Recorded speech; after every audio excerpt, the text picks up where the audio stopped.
DJ लाल बाबू DJ लाल बाबू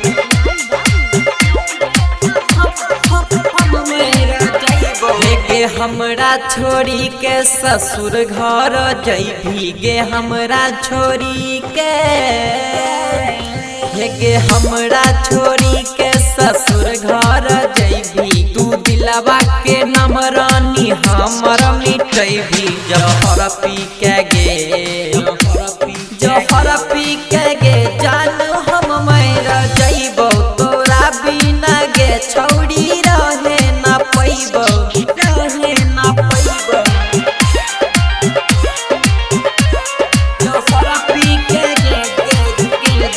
जहर पी के डीजे लाल बाबू डीजे लाल बाबू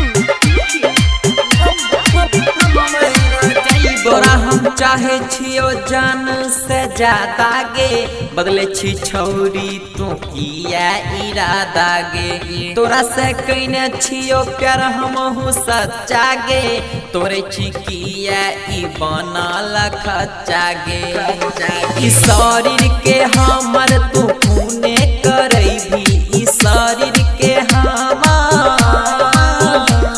ई शरीर के हमर तू खूने करैभी तू दिलवा नमरानी हमर गे मिटैभी जहर पी के गे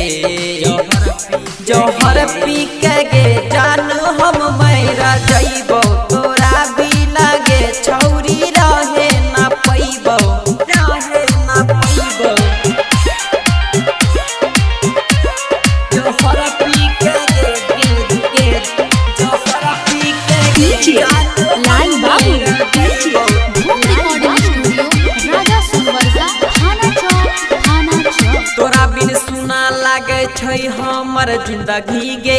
दुनिया में कतौ नहीं रहता ई गिनती गे छोड़ के जे जइभी तू यतने कहै छियो कोनो नहीं चीज के कमी हमें होइल देबो